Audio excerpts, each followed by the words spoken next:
Hello दोस्तों। स्वागत है आपका एक और अनोदर वैल्यूएबल वीडियो के अंदर polity with Anuradha ma'am YouTube channel के ऊपर। ठीक है, तो एस्टेट 2026 को लेके हम बहुत शानदार काम कर रहे हैं। बहुत सारी वीडियो वैल्यूएबल कंटेंट, बिल्कुल प्लस क्लास का कंटेंट इस चैनल पर आपको मिल जाएगा। आप जितनी भी वीडियो हैं उनको जरूर से चेकआउट कीजिएगा। जैसे इससे पहले एक मार्क्सिज्म के ऊपर मैंने बड़ी शानदार वीडियो बनाई है, आप वीडियो देखोगे आपका दिल खुश हो जाएगा अंदर से, इतना अच्छा कंटेंट उसके अंदर है। और आज जो है हम बात करेंगे क्या, फेमिनिज्म के ऊपर, यानी कि नारीवाद। आपके सिलेबस के अंदर लिखा हुआ है फेमिनिज्म, ठीक है, तो उसके ऊपर आज ये हमारी वीडियो रहेगी। और देखिए, फेमिनिज्म के ऊपर जो जितनी भी इंपॉर्टेंट बुक्स हैं उनसे पहले भी क्वेश्चन पूछा गया है, आगे भी क्वेश्चन पूछा जाएगा। आप किसी भी टेट एग्जाम की तैयारी कर रहे हैं या फिर यूजीसी नेट की क्यों यूजीसी नेट की ही तैयारी क्यों नहीं कर रहे, या फिर आप स्क्रीनिंग एग्जाम की तैयारी कर रहे हैं, या आपका पॉलिटिकल साइंस से जुड़ा कोई मेंस पेपर है, ठीक है, आपके लिए ये वीडियो क्या रहेगा, इक्वल बेनिफिशियरी। आज की वीडियो के अंदर हम करेंगे सारे हमारे जो क्या है वो बात करें फेमिनिज्म, यानी कि जो जितनी भी प्रमुख पुस्तकें हैं, नारीवाद की लहरें हैं, वे वो feminism, type of feminism, important book of feminism, main critic of feminism, ये सारी बातें हम जो क्या है वो नारीवाद की आज की इस वीडियो के अंदर कर लेंगे। बहुत वैल्यूएबल वीडियो रहेगी, वीडियो को पूरा देखना, लास्ट तक आपके माइंड में काफी सारी चीजें क्लियर हो जाएंगी। ठीक है, तो इससे पहले मार्क्सिज्म के ऊपर एक वीडियो ऑलरेडी मैं बना चुकी हूँ, मेक श्योर उस वीडियो को आप जरूर देखें। अगली वीडियो होगी इसी पीपीटी से क्या, डेमोक्रेसी के ऊपर, जो कि एस्टेट 2026 के अंदर एस्टेट के सिलेबस में अलग से पॉलिटिकल थ्योरी के अंदर एक सब सेगमेंट बना दिया गया है, डेमोक्रेसी, यानी कि वो ऐसा टॉपिक है 5 से 6 क्वेश्चन आपको वो दिला के जाएगा।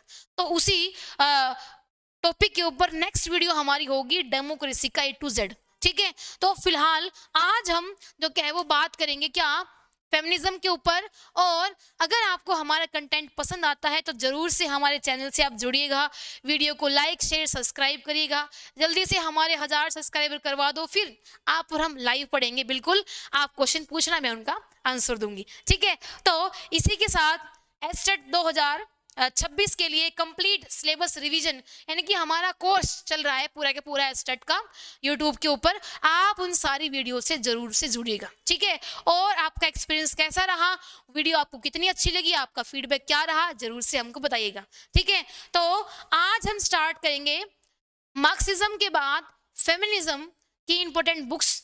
ये देखिए, हमने सारा मार्क्सिज्म कर लिया है, उसके बाद आज हम करेंगे फेमिनिज्म के बारे में। जी हाँ, ये हमारी स्लाइड का पिटारा खुल गया है। फेमिनिज्म यानी कि नारीवाद, पॉलिटिकल थ्योरी के अंदर एक ऐसी विचारधारा जो बहुत लेट आई, बाद में आई, लेकिन जब आई तो जो क्या है वो हर तरफ क्या है कोहराम मचा दिया। यानी कि फेमिनिज्म या नारीवाद बात करता है राजनीति के अंदर महिलाओं की भागीदारी और महिलाओं का जो भी सामाजिक, आर्थिक, राजनीतिक, सांस्कृतिक पिछड़ापन रहा है उनसे जुड़े मुद्दों के ऊपर, पैट्रियार्की के ऊपर, वुमेन के सब्जेक्शन के ऊपर, यानी कि शोषण के ऊपर, और सारे समकालीन मुद्दों के ऊपर। यानी कि आज जो फेमिनिज्म है वो एक स्टाइल बन गया है। लोग अपने आप को क्या बोलते हैं उसको, कि वो कूल दिखाने के लिए अपने आप को फेमिनिस्ट मानते हैं, बट फेमिनिज्म एक्चुअल में उस जो क्या है वो क्या बोलेंगे, कूल नेचर से अलग राजनीतिक विज्ञान की एक बहुत ही जो क्या है वो इंपॉर्टेंट अवधारणा है, कंसेप्ट है, और जीवन को देखने का एक नजरिया भी। ठीक है, फेमिनिज्म की बातें करना और हकीकत में फेमिनिस्ट होना, इन दोनों बातों में दिन व रात का फर्क है। ठीक है, तो थ्योरी जब हम पढ़ेंगे तब अच्छे से डिटेल में कभी बात करेंगे, आज देख लेंगे ऑल इंपॉर्टेंट बुक और कुछ कंसेप्ट। देखिए, बुक बता के भागूंगी नहीं मैं, आपको भी नहीं भागना है, पूरी वीडियो देखनी है बिना स्किप करे। ठीक है, क्योंकि कंटेंट ही इतना वैल्यूएबल है। देखिए, फेमिनिज्म की सबसे पहले हम कुछ मेन टाइप देख लेंगे। घबराने की जरूरत नहीं है हिंदी मीडियम वाले बच्चों को, ये कोई इंग्लिश नहीं है, बल्कि ये टर्म है, नाम है। ठीक है, जैसे कि देखो, लिबरल फेमिनिज्म यानी कि उदारवादी नारीवाद, यानी कि नारीवाद की विचारधारा के कौन कौन से प्रकार हैं। उसके बाद फिर हम बात करेंगे कट्टर नारीवाद या रेडिकल फेमिनिज्म, या हम बात करें कट्टर को और क्या बोलेंगे, रेडिकल को, कट्टर फेमिनिज्म, या फिर हम बात करेंगे एक मिनट हाँ जी, ठीक है, या हम बात करेंगे रूढ़िवादी नारीवाद भी इसको बोल सकते हैं, मार्क्सिस्ट सोशलिज्म फेमिनिज्म यानी कि मार्क्सवादी या समाजवादी नारीवाद, समाजवादी नारीवाद। ये बच्चों एक ही विचारधारा को अलग अलग तरीके से देखने के दृष्टिकोण है। फिर आजकल नया ट्रेंड इको फेमिनिज्म, पर्यावरणवादी नारीवाद, क्वेश्चन भी आ रहे हैं इनसे अलग अलग एग्जाम में, नेट हो गया आपका, रीट हो गया। ऐसे black feminism, post colonial feminism यानी कि उत्तर औपनिवेशिक, औपनिवेशिक नारीवाद यानी कि हमारा पोस्ट कॉलोनियल फेमिनिज्म। उसके बाद ब्लैक फेमिनिज्म यानी कि अश्वेत नारीवाद, अश्वेत नारीवाद बहुत ही लेटेस्ट ये टाइप है, ठीक है। उसके बाद आखिरी में हमारा दलित नारीवाद, दलित नारीवाद। तो हिंदी मैंने लिख दी है, बिल्कुल भी घबराना नहीं है, मास्टर साहब करके आए हो, ठीक है। तो देखिए लिबरल फेमिनिज्म यानी कि उदारवादी नारीवाद। उसके बाद हम बात करेंगे रेडिकल फेमिनिज्म यानी कि कट्टरवादी नारीवाद। और फिर एक टाइप है हमारा मार्क्सवादी नारीवाद यानी कि सोशलिस्ट या मार्क्सिस्ट फेमिनिज्म। फिर है हमारा पर्यावरणवादी नारीवाद यानी कि इको फेमिनिज्म। फिर हम बात करेंगे पोस्ट कॉलोनियल फेमिनिज्म यानी कि उत्तर औपनिवेशिक नारीवाद, यानी कि गुलामी के दौर के बाद जब दुनिया के तीसरी दुनिया के देश निकले तो वहां पे लोगों के क्या विचार थे फेमिनिज्म जो क्या है वो आइडियोलॉजी को लेके, उसकी जो बात करते हैं हमारी पोस्ट कॉलोनियल फेमिनिज्म। और फिर हम देखेंगे ब्लैक फेमिनिज्म यानी कि दुनिया के अंदर रंग के आधार पर जो भेद होता है, ठीक है, जो भेदभाव होता है यानी कि जो कलर बेस्ड डिस्क्रिमिनेशन है वो उसकी एक अलग ही समस्या है, उनको दोहरा डिस्क्रिमिनेशन फेस करना पड़ता है, एक तो महिला होने के नाते और दूसरा जो क्या है वो रंग काला होने के नाते, ठीक है। तीसरा दलित फेमिनिज्म, खासकर इंडिया सेंट्रिक ये कंसेप्ट है कि कास्ट बेस पर जो आपके दलित हैं या तो पिछड़े हैं, है ना, वो जातियां भी, उन जातियों की महिलाएं भी दोहरा तो भेदभाव क्या करती हैं, झेलती हैं। एक तो जो क्या है वो छोटी जात होने का और दूसरा क्या है वो महिला होने का।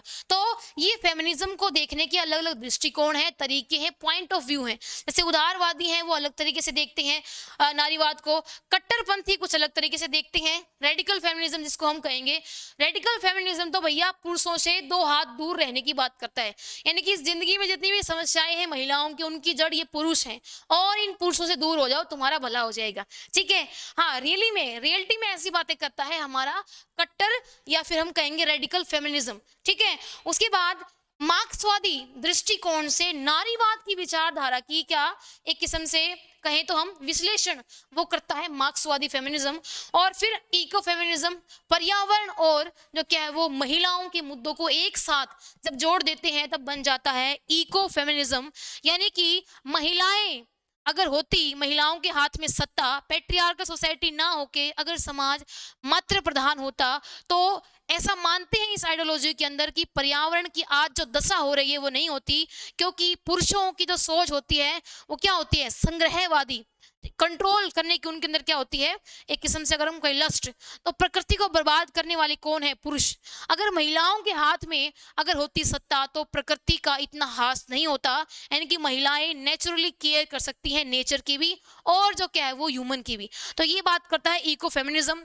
इसके थिंकर भी देखेंगे 2-4 और इंडियन थिंकर भी हम देखेंगे इसी के इको फेमिनिज्म के अंदर ही। फिर हम देखेंगे पोस्ट कॉलोनियल, यानी कि आजाद होने के बाद जो देश ऑलरेडी लंबी गुलामी से जो क्या है वो निकल के आए हैं, उन देशों के एक्सपीरियंस या वहाँ की महिलाओं के क्या एक्सपीरियंसेस हैं नारीवाद को लेके, ठीक है। उसके बाद ब्लैक फेमिनिज्म और दलित फेमिनिज्म की बात हम कर चुके हैं। ये है नारीवाद के प्रकार, ठीक है। चलिए जी, इतनी बात हमने कर ली है। अब जो है हम बात करेंगे हमारा फेमिनिज्म की वेव के ऊपर, यानी कि नारीवादी जो विचारधारा है पॉलिटिकल थ्योरी के अंदर जो कंसेप्ट है, इसकी बच्चों मेनली हमको 4 लहर या वेव देखने को मिलती हैं। देखिए ऐसा कोई एक टाइम फिक्स नहीं है कि इस दिन को 12 बजे ये लहर या ये वेव शुरू होगी, बल्कि ये अनुमान है, ठीक है, समय अनुसार। तो हम जो क्या है भारत में फेमिनिज्म नहीं, हम जो है पॉलिटिकल थ्योरी के अंदर यानी कि इंटरनेशनल जो क्या है लेवल पे पूरी दुनिया में फेमिनिज्म को बेसिकली 4 वेव के अंदर जोड़ के देखते हैं, ठीक है।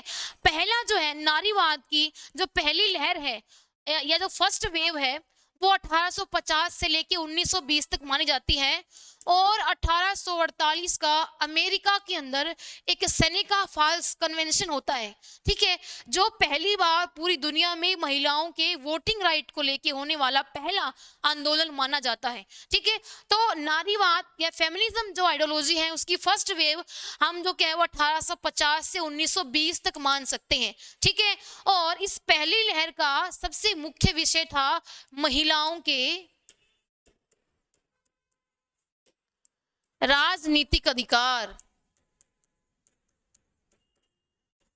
राजनीतिक अधिकार, या हम कहें स्पेशली इसके अंदर क्या था, वोटिंग राइट या मताधिकार आंदोलन। देखिए भारत जो है वो इस मामले में दुनिया के कई बड़े बड़े सो कॉल्ड विकसित देशों से आगे है, क्योंकि भारत ने एक झटके में सबको क्या दे दिया, यूनिवर्सल अडल्ट फ्रेंचाइज। इसके विपरीत अगर हम देखें दुनिया के बहुत पहुंचे हुए देश जो आज अपने आप को बहुत ही डेवलप्ड डेमोक्रेसी मानते हैं, उन्होंने जाके 100 साल यानी कि 2-3 सदी के बाद आजाद होने की महिलाओं को वोटिंग राइट दिए हैं जी, जिसमें आपका अमेरिका भी आ गया, ब्रिटेन भी आ गया, स्विट्जरलैंड भी आ गया, फ्रांस भी आ गया। इन सबको महिलाओं ने बहुत लंबी लड़ाई लड़ी है अपने वोटिंग राइट के लिए, तब जाके उनको मताधिकार मिले हैं कहीं जाके यूरोप में। ये वही यूरोप है जो अपने आप को सबसे ज्यादा डेवलप और जो क्या मेच्योर डेमोक्रेटिक कंट्री मानता है, ठीक है। बट भारत में एक झटके में सबको राइट मिल गए, ठीक है, जो भी है वो जो क्या है वोट दे सकता है। देखिए फर्स्ट वेव, इसके अंदर जो मेन हमारा टॉपिक था वो था वुमेन के वोटिंग राइट यानी कि पॉलिटिकल राइट, ठीक है। दूसरी जो वेव है यानी कि जो दूसरी लहर है, सेकंड वेव है, वो हम मान सकते हैं 1960 से 1980। और इस दूसरी वेव या दूसरी लहर के अंदर ही रेडिकल फेमिनिज्म या कट्टरपंथी नारीवाद पॉपुलर हुआ। और दूसरी लहर का एक बहुत इंपॉर्टेंट स्लोगन हमको देखने को मिलता है, वो क्या है, personal is political, personal is political, यानी कि निजी बातें भी राजनीतिक बातें हैं। जैसे कई बार हम बोल देते हैं ना, घर की बात है इसको बाहर मत लेके जाओ, नहीं भैया, घर की बात भी राजनीति की बात है। हमेशा महिलाओं की बातों को ये कह के दबाया गया कि नहीं घर की बात है, घर में जो क्या है वो निपट जाए तो अच्छा है, बट नहीं, ठीक है। रेडिकल फेमिनिज्म यही तो कहता है कि एक्चुअल में जो संरचना है, जैसे विवाह नाम की संस्था है, अपनी फैमिली का जो स्ट्रक्चर है इस टाइम पे वो ऐसा बनाया गया है मेन डोमिनेंट सोसाइटी के द्वारा, यानी कि पुरुष प्रधान समाज के द्वारा, कि वुमेन की जो इशू है वो कभी सोसाइटी के सामने या पब्लिक जो क्या लेवल पर आए ही नहीं। ये मैं नहीं कह रही, ये सेकंड जो है हमारी जो लहर है फेमिनिज्म की उसका ये मुख्य नारा है ना, और कहीं ना कहीं इससे हम सब सहमत हैं, ठीक है। तो सेकंड जो वेव है उसका क्या था नारा, पर्सनल इज पॉलिटिकल। और कई फेमस मैं आपको रेडिकल फेमिनिस्ट थिंकर के नाम आगे बताऊंगी बुक के साथ। उसके बाद तीसरी जो वेव है वो आई 1990 से 2010 के बीच में। दूसरी वेव के अंदर महिलाओं के सांस्कृतिक और सामाजिक अधिकारों के और आर्थिक अधिकारों को लेकर बात कही गई। तीसरी वेव के अंदर दुनिया में इंटरनेट आ गया, महिलाओं को राजनीतिक अधिकार मिल गए, आर्थिक और कुछ सामाजिक अधिकार भी मिल गए। अब तीसरी वेव के अंदर दुनिया के अंदर इंटरनेट आ गया और मुद्दों की परिभाषा यहाँ पे बदल गई, ठीक है। महिलाएं यहाँ पे बराबरी मांगने लगी पुरुषों के साथ, ठीक है। उसके बाद फिर हम समकालीन करंट सिचुएशन की बात करते हैं। देखिए आज हम नारीवाद विचारधारा की चौथी लहर के अंदर हैं।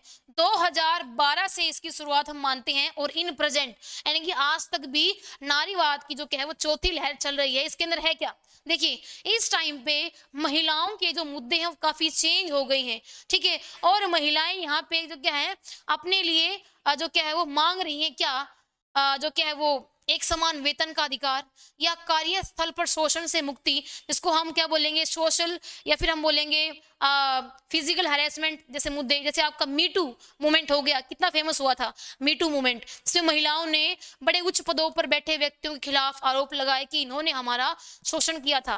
कास्टिंग काउच का मुद्दा आ गया जी, साइबर बुलिंग का मुद्दा आ गया, और उसके बाद हम कहेंगे साइबर बुलिंग, छेड़छाड़, रेप, ठीक है। और महिलाओं को और ज्यादा अधिकार, उनके वर्क प्लेस पर और ज्यादा खुलापन, सेफ्टी। अगर हम कहें तो जैसे बात करें कि महिलाओं को paid leave, paid period leave और हम बात करें काफी ऐसी चीजें, नए तरीके के जो मुद्दे हैं महिलाओं को लेके, ठीक है, वो इस चौथी लहर के अंदर हमको देखने को मिलते हैं। और आज सोशल मीडिया के थ्रू, यानी कि हम कहें तो सोशल मीडिया हैंडल के थ्रू महिलाएं अपने खिलाफ हो रहे अत्याचारों के खिलाफ हमको अपनी जो क्या है बात रखती हुई दिखती हैं, ठीक है। यानी कि जो फोर्थ वेव है हमारी नारीवाद की, वो एडवांस यानी कि आज के जो क्या है वो डिफरेंट टाइप के मुद्दों पर बात करती हैं। तो ये थी 4 वेव और टाइप हमने देख लिए हैं।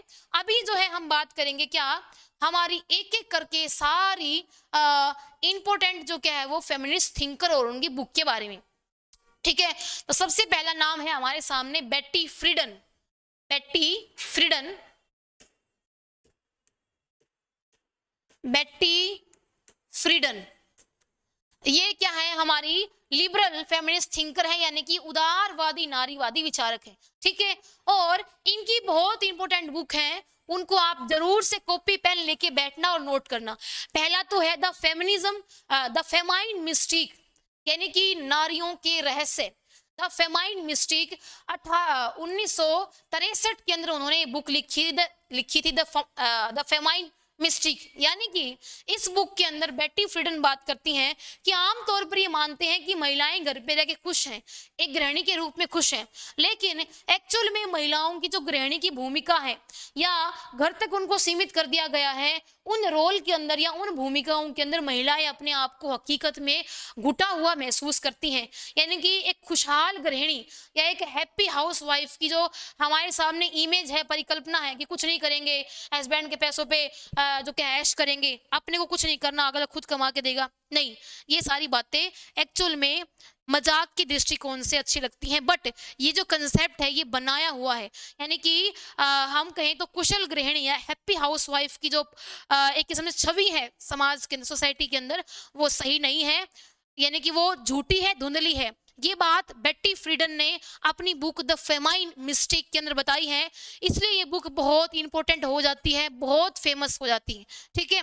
उसके बाद दूसरी इनकी बुक है द सेकंड स्टेज, 1981, यानी कि द सेकेंड स्टेज मतलब कि जो महिलाओं को हमेशा एक दूसरा दर्जा जो क्या है वो दोयम दर्जे का माना गया है। उसके बाद बियॉन्ड जेंडर, मतलब कि जेंडर से परे भी हम कुछ चीजों को देखने की कोशिश करें, जैसे कि फेमिनिज्म की आइडियोलॉजी के अंदर 2-3 चीजें हमको देखने को मिलती है। पहला तो पैट्रियार्कल सोसाइटी का क्रिटिसिज्म, दूसरा difference between sex and gender. यहाँ हम क्लियर कर दें कि जेंडर एक सोशल कंसेप्ट है, समाज के द्वारा बनाया हुआ कंसेप्ट है, ये आप और हम लोगों ने मिलकर बनाई है, ठीक है, कि लिंग के आधार पर महिलाओं की और पुरुषों की अलग अलग भूमिकाएं होंगी, ठीक है। लड़की तो गुड्डे गुड्डी से खेलेगी, लड़का बंदूक चलाएगा, गन के खिलौने से खेलेगा, ये क्या है, कंडीशनिंग ऐसी हुई है। उसके बाद अगर हम बात करें, तीसरा जो हमारा मैटर है वो है सेक्स, यानी कि सेक्स एक बायोलॉजिकल कंसेप्ट है जो कि प्रकृति के द्वारा मैन मेड है, ठीक है, वो पुरुष और महिला दोनों को अलग अलग करता है सेक्सुअली। बट जेंडर जो क्या है वो एक सोसाइटी का खुद का बनाया हुआ नैरेटिव है। तो ये जो बुक है बियॉन्ड जेंडर, ये इसी टाइप की बात करती है। बेट्टी फ्रीडन की तीनों की तीनों इंपॉर्टेंट बुक है, मुंह जबानी आपको याद होनी चाहिए, ठीक है। और ये क्या है, लिबरल फेमिनिस्ट थिंकर है हमारी बेट्टी फ्रीडन। और उसके बाद हम चलते हैं लर्नर, अगली स्लाइड के ऊपर, साइमन दी बुवियर, ठीक है, साइमन दी बुवियर इनका नाम है, और ये रेडिकल फेमिनिस्ट थिंकर है, यानी कि अगर हम बात करें तो हमारी क्या कट्टरवादी या रूढ़िवादी नारीवादी विचारक हैं, ठीक है, रेडिकल फेमिनिस्ट थिंकर है साइमन दे बुवियर। इनकी एक बहुत फेमस लाइन है, इन्होंने कहा है कि महिलाएं पैदा नहीं होती, महिलाएं बनाई जाती हैं, ठीक है, समझ गए। और बिल्कुल सही बात है ये, जैसा हमारा पालन पोषण होता है, कंडीशनिंग होती है, वो हमको महिला बना देता है, ठीक है। तो women are not born, women are made, ये उनका कथन है साइमन दी बुवियर का। और उनकी एक बहुत फेमस बुक है द सेकंड सेक्स, 1949, ठीक है जी, जरूर इसको आप नोट कीजिएगा। इसके बाद चलते हैं साइमन द बुवियर के बाद हमारी अगली फेमिनिस्ट थिंकर, जिनको हम कहेंगे सोशल फेमिनिस्ट थिंकर या हम कहेंगे समाजवादी नारीवादी विचारक, जिनका नाम है Sheila Rowbotham. Sheila Rowbotham, Sheila is rewriting the script. हाँ ठीक है, तो शीला रोबाथम एक्चुअल में कौन है? ये है बच्चों ब्रिटिश इतिहासकार शीला रोबाथम, और इन्होंने जो क्या है वो काफी अच्छी अच्छी फेमस बुक लिखी है। और ये क्या है हमारे, ये बहुत बार पूछा जा चुका है कि शीला रोबाथम क्या है, तो ये क्या है? एक सोशलिस्ट फेमिनिस्ट थिंकर, और इनकी बहुत फेमस बुक है वुमेन रेसिस्टेंस एंड रिवॉल्यूशन। क्या? Women resistant and revolution. दूसरी इनकी इंपॉर्टेंट बुक है hidden from history, hidden from history, यानी कि महिलाओं का तो इतिहास ही छुपा दिया गया है। ठीक है, उसके बाद हम बात करेंगे हमारा जूलियट मिशेल फेमिनाइन सेक्सुअलिटी के ऊपर। क्या है? जूलियट मिशेल फेमिनाइन सेक्सुअलिटी, उनकी ये बुक है। देखिए हम जो क्या है वो आजकल, बल्कि आप कुछ 10-1 सालों से जेंडर न्यूट्रल वोकेबलरी जो वोकेबलरी है, जैसे हम टीचिंग एप्टीट्यूड पढ़ते हैं तो उसमें आजकल पढ़ने लग गए, जैसे कि जो क्या है वो क्या कहें, चेयर मैन नहीं चेयर पर्सन ऐसे करके। तो कहने का मतलब ये है कि काफी टाइम तक तो महिलाओं को रिकॉग्निशन ही नहीं मिली। ठीक है, हाँ, तो आजकल जेंडर न्यूट्रल एक टॉपिक भी आता है हमारे स्टेट में पेपर 1 के अंदर, लैंगिक पूर्वाग्रह। ठीक है, जिसके अंदर एक टीचर जो क्या है वो बाइसनेस करता है गर्ल और जो क्या है बॉय स्टूडेंट के बीच में। ठीक है, तो वहां से आप कनेक्ट कर लेना कि शीला रोबाथम पहली बार तो क्या है, ये सोशलिस्ट फेमिनिस्ट थिंकर है। इनकी इंपॉर्टेंट बुक है दोनों याद करनी है, वुमेन रेसिस्टेंस एंड रिवॉल्यूशन, दूसरी है हिडन फ्रॉम हिस्ट्री। उसके बाद एक और हमारे सामने विचारक है social feminist thinker, feminine sexuality इनकी बुक है। एक तीसरा नाम मैं यहाँ पे और जोड़ दूं आप लोगों के लिए, वो है हमारे फ्रेडरिक एंजल्स, फ्रेडरिक एंजल्स।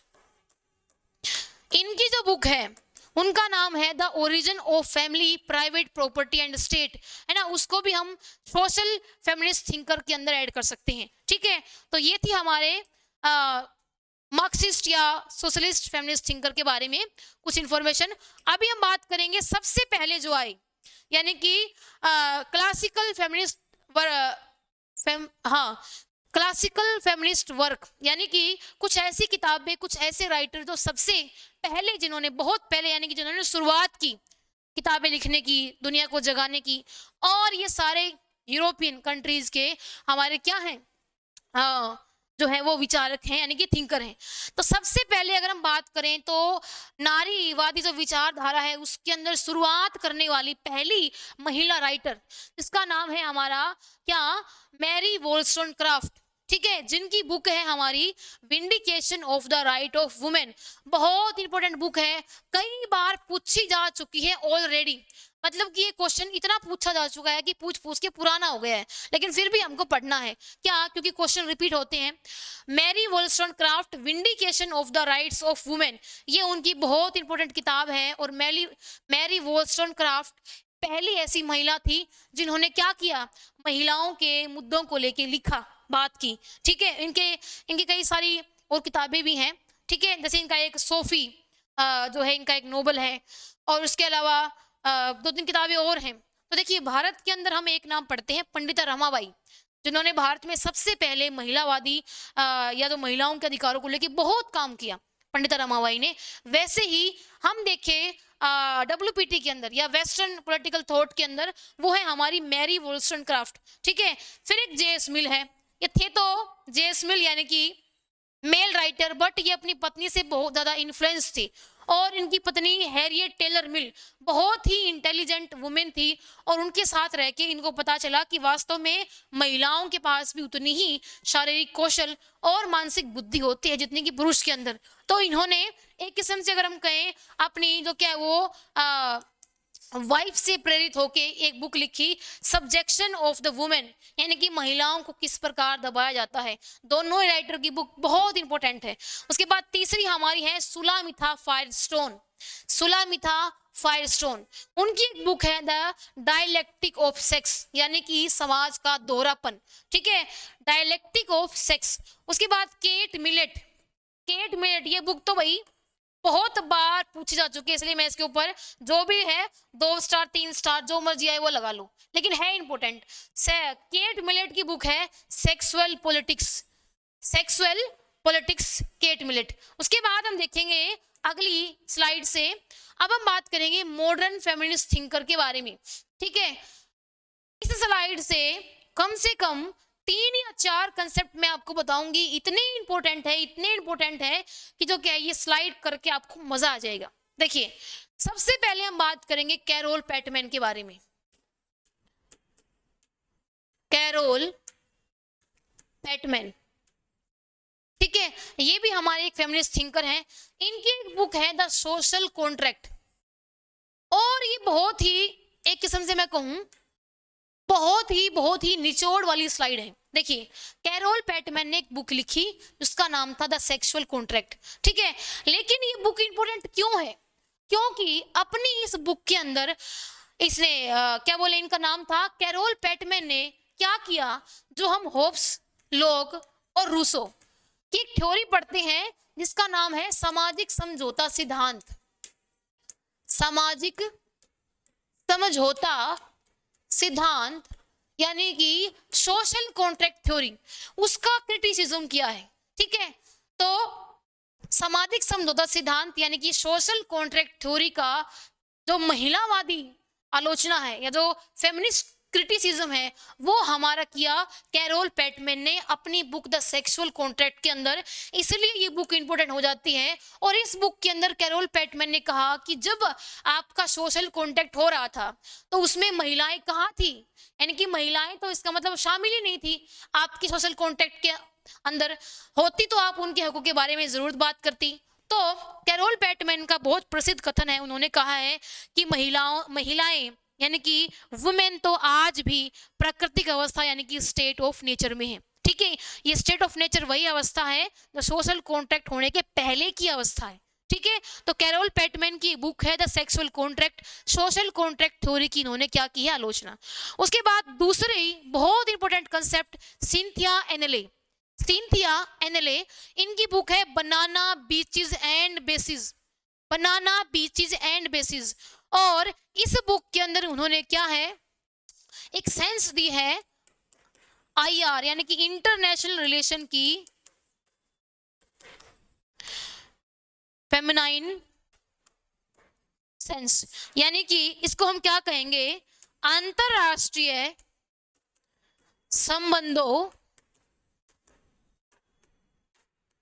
संबंधों का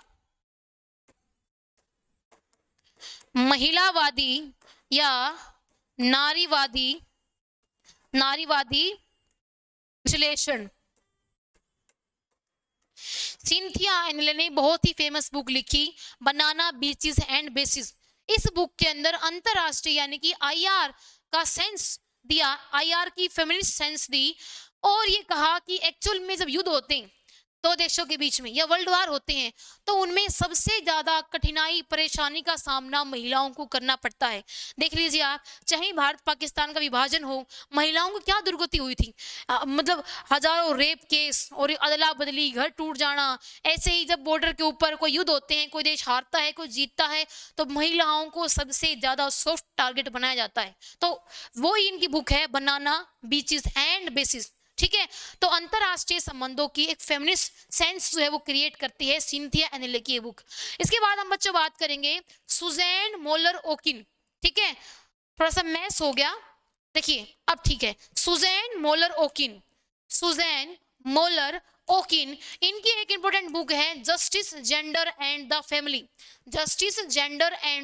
फैमिली। ये बुक मेरे मास्टर्स में भी थी। ठीक है, तो हम बात करें तो जॉन रॉल्स को आप जरूर जानते होंगे, भाई कौन नहीं जानता। जॉन रॉल्स तो इतने प्रसिद्ध समकालीन राजनीतिक विचारक है जिन्होंने न्याय की theory the, the theory of justice 1971, और पूरी दुनिया में फिर ये छा गई। ठीक है, तो जॉन रॉल्स के न्याय के सिद्धांतों का महिलावादी दृष्टिकोण से क्रिटिसिज्म किसने किया है, सुजैन मोलर ओकिन ने जॉन रॉल्स का। और इन्होंने ये कहा है कि जिस टाइम पे जॉन रॉल्स न्याय के सिद्धांत बना रहे थे उस टाइम महिला कहाँ थी। ठीक है, यानी कि इतने बड़े दार्शनिक ने, विचारक ने भी महिलाओं के हितों के बारे में नहीं सोचा। न्याय के सिद्धांत बनाते समय महिलाएं कहाँ थी। ठीक है, तो ये बात उन्होंने कही है। उसके बाद यानी कि जॉन रॉल्स के न्याय के सिद्धांतों की नारीवादी आलोचना सुजैन मोलोरोकिन की book justice, gender and family में हमको देखने को मिलती है। इसके बाद कैरोल गिल्गिन इन ए डिफरेंस वॉइस उनकी एक किताब है, और एक हमारा एथिक्स एंड केयर ये प्रिंसिपल आता है, ये कैरोल गिल्गिन ने दिया है अपनी book in A difference voice के अंदर, ठीक है। उसके बाद अगर हम बात करें तो इस स्लाइड से हमने इतनी इंपॉर्टेंट चीजें देख ली हैं। अब हम इस टॉपिक के अंदर नेक्स्ट स्लाइड देख लेते हैं। हमारी जो क्या है वो बात करें जो कंटेम्परेरी इस टाइम पे फेमिनिस्ट थिंकर हैं, ठीक है, जैसे कि हमारी इको एंड हमारी लिटरेरी फेमिनिज्म। देखिए वंदना शिवा जो है वो भारत की एक जो क्या है वो फेमिनिस्ट थिंकर हैं। इको फेमिनिज्म की इन्होंने बात की है, और इको फेमिनिज्म के अंदर इन्होंने जो क्या है वो बुक लिखी है, दो बहुत ही फेमस। पहली बुक है इको फेमिनिज्म और दूसरी बुक है अर्थ डेमोक्रेसी। इनकी बुक को पूछा जा चुका है, इनका नाम आ चुका है, जिसे नेट के एग्जाम में हो सकता है आपके टेट एग्जाम में भी क्वेश्चन आ जाए। तो देखिए हमारी जो क्या है वंदना शिवा एक भारत की क्या है इंडियन इको फेमिनिस्ट थिंकर है। इनकी दो बुक हैं, इको फेमिनिज्म और अर्थ डेमोक्रेसी। उसके बाद एक जर्मिनो ग्रियर है, उनकी बुक है द फीमेल इन यूज। और उसके बाद है हमारी Virginia Woolf the room of one's own, ठीक है, उनकी किताबें हैं Virginia Woolf the room of one's own, यानी कि महिलाओं का अपना एक घर। तो ये थी हमारी आज की एक प्यारी सी वीडियो। इस वीडियो के अंदर हमने सारे फेमिनिस्ट थिंकर को कवर कर लिया है। आपको ये वीडियो अच्छी लगी और आपका क्या एक्सपीरियंस रहा, और आप किस टॉपिक के ऊपर पॉलिटिकल थ्योरी के वीडियो चाहते हो, तो जरूर आप कमेंट बॉक्स में बताइएगा। आज की जो क्या क्लास में इतना ही, मिलते हैं नेक्स्ट यानी कि डेमोक्रेसी वाली बुक के अंदर, ठीक है। तो आपको क्या करना है, हम आपके लिए इतना अच्छा वैल्यूएबल कंटेंट लाते रहेंगे बैक टू बैक वीडियोस के अंदर। आपको बस हमको सपोर्ट करना है, हमारी वीडियोस को बहुत सारा प्यार देना है और चैनल को सब्सक्राइब करना है। जल्दी से हमारे 1000 सब्सक्राइबर आप करवा दीजिए, फिर हम जो क्या है वो लाइव में पढ़ेंगे। तब तक के लिए टेक केयर, बाय बाय।